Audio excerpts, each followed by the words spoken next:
Greetings, magical creatures, and welcome to the lair of the Reclusive Dragon. Today I'm going to show you how I made this beaded necklace for one of my heart pendants.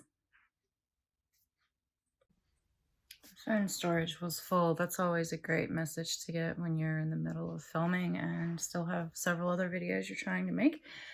Alright, so in this video, I'm going to walk you through all the steps that I took to create this beaded necklace for this heart pendant. And I'm also going to do a little mini series surrounding this heart pendant so that I can show you how I make the mold to make the necklace. Because this was actually press cast by using polymer clay in a mold that I made, a silicone mold that I made from a heart sculpture that I made. So I've shown you these heart pendants before when I put them in my Etsy shop last year, and I did a photo shoot for them. I've wanted to add a decorative necklace to these pendants for a long time. I haven't been quite certain what I would like to do. I still have a couple of different styles I'd like to try out. This necklace is available in my Etsy shop. It's the only one of its kind right now. I'm not sure if I'm gonna make any more like it or not. It kind of depends on if people want to buy it. So the link for my Etsy shop, Reclusive Dragon, is in my description box below. Thank you so much for watching. Please hit the subscribe button if you haven't already. Turn on the little bell so you get notified when I post a new video, since I don't have a posting schedule and it just happens when it happens. All right, so let's get started. This is one of my heart pendants that I made from polymer clay. I'm going to show you how I made the mold for this in an upcoming video. This is the bead pattern that I plan on using. It takes a long time for me to figure out an exact bead pattern that I like, and so this is one that I've come up with previously, and I think it's really beautiful. And so this bead pattern is about 2 inches long, and so if you lay it out on the bead board, you can see that it'll end up being approximately 10 inches on either side. Sorry that the zoom is a little too close in for you to see the sides of it. To start out, I'm going to take this small O-ring, and I have here a thin beading needle with about 2 yards of nylon beading thread doubled up. I'm going to take that O-ring onto my needle and thread it to the very end of the thread, and I'm going to create a knot there around the O-ring. To do that, I'm just going to loop it through, wrap the needle around the thread, and pull that through. I bring that O-ring to the very end of the thread, and then I thread the needle through it again to create a loop, and then I bring the needle through that loop to create a knot around the O-ring. And I am locating the opening of the O-ring to make sure that my thread is not directly over the opening, and I am going to just pinch it shut extra tight with a pair of needle nose pliers so that I can make sure that my thread and my knot never slide off of the O-ring. This also makes the O-ring nice and flush with itself so that it's not likely to catch on anything like my hair or my clothing. Something else that I have done in the past is put a little drop of nail polish right on that knot, and that helps to secure it. Now, to make it extra secure, I'm going to pick up a crimping bead with my needle and bring it all the way to the bottom, making sure to catch that tail into the crimping bead and bring it all the way up to the knot, and then take my pliers and crimp it.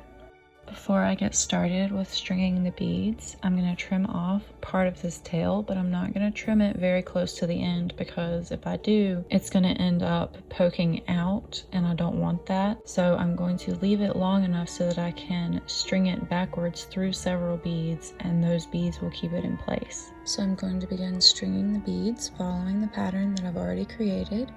Having that laid out in front of me while I'm beading really helps me. That way I'm not constantly looking back at my necklace, and it also gives me something to be able to compare to, just to make sure that it's about the same length so I haven't missed any beads by accident. Because when you're stringing this many beads over and over again, it's really easy to get lost in your pattern. When I get to the end, I'm just putting each of those beads over that tail to secure it. So now that I've gotten this first little section done, I'm going to take the needle back around through that last bead just to give it a little bit of extra security, and also to help create a good amount of tension throughout those beads. When you're beading, it's really easy to have either not enough tension where the bead would slide around on the string, or to have too much tension where the beads are more rigid and the necklace doesn't fall naturally. I'm just going to repeat this pattern over and over again until I reach the halfway point of the necklace. So now that I've reached the halfway point, I am going to, instead of just looping my needle through once, I'm going to loop it through that final bead twice and create a knot, just so it's a little bit more secure. Now I'm going to connect this side of the necklace to the pendant, and in doing so, I'm going to create several knots along the metal loop that the pendant has. So now I'm seeing that I'm not going to have enough thread to finish the other side of the necklace. And so I probably could have used a little bit less to begin with, or I could have done a little bit more to begin with and been able to do the entire necklace with one length of thread. But I'm going to take this thread back through the knots that I just created, so they're on the inside between the knots and the metal loop, and I'm going to take them all the way back to where the beads attach. I'm going to create 2 knots around the thread that connects between the bead and the knots at the pendant, and then I'm going to feed this thread back up through these beads and trim the tail off.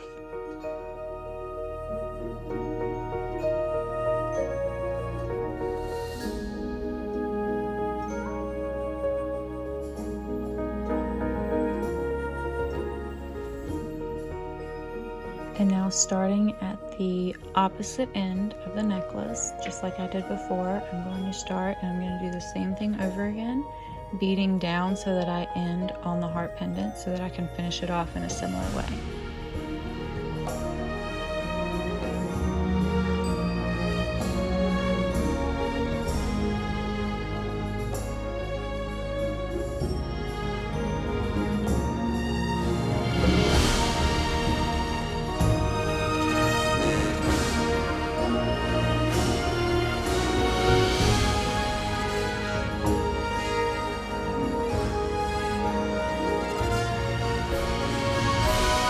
So now that I've got 4 of the repeating patterns and I only have 1 left, I'm going to compare the sides of the 2 necklaces to see if the length matches up.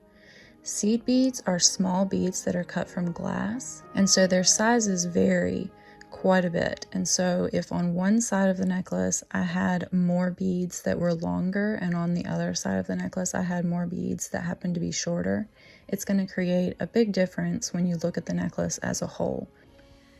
And so looking at that, this bead board really helps me to get a better idea of things without having to move it around too much. So you see on the left side, this small glass pearl is pretty much dead center of that 5 mark. On the right side, the bead is almost completely on the opposite side of the 5 mark. And so this right side, the necklace is actually a little bit longer. So I'm going to make sure that for this last pattern, I'm going to select only the shortest of the seed beads, making sure that I don't get any of the long ones to help make up for that variance. And this is just the kind of natural thing that happens when you bead. Now I'm going to finish this side off the same way that I did the other side. First by tying a knot around the final bead, and then tying about 4 or 5 knots onto the heart pendant. And really, the only reason I'm tying so many knots around the heart pendant is just to cover up the metal piece so that now it's completely black, because I thought that that would look better.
Now to create closures, I don't want to put the lobster clasp directly on this first O-ring. I don't want this O-ring to be something that has a lot of extra tension put on it. I don't want the lobster clasp to constantly be hitting the thread that I have on there. And if the necklace is ever pulled so that one of these O-rings opens up, I don't want to sacrifice the O-ring that I have the necklace directly tied to. I want that to remain as intact as possible. So I want to have an easily replaceable O-ring be the one that gets sacrificed if the necklace is ever suddenly pulled, like it gets caught in something. So I'm going to open this O-ring and slide it onto the O-ring the necklace is attached to, and then I'm going to slide the lobster clasp onto this O-ring as well.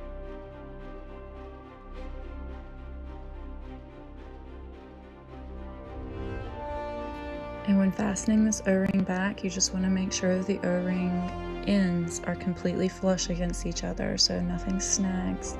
And if anything does snag, you can easily take a metal file and just clean up that edge a little bit.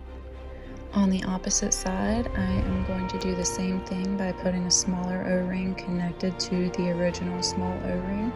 And then I'm going to add a larger O-ring to that for the lobster clasp to latch onto. Something to note about O-rings is that you should always only ever open them sideways. If you ever pull them apart so that the ends are moving further away from each other but are still in line with each other, it's going to be extremely difficult or impossible to get that O-ring back to its original shape. So when you open this, open it sideways, and when you close it, you just close it sideways. It's hard to describe by saying sideways, but it's just in a twisting motion, and then you twist it back together so that everything stays in its original shape.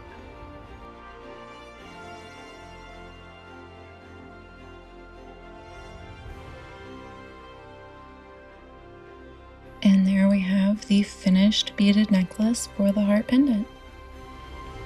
Thank you so much for watching. Be sure to hit the subscribe button if you haven't already. Please share with anybody who you think might be interested in checking this video out, and you can check this necklace out in my Etsy shop, which is linked below.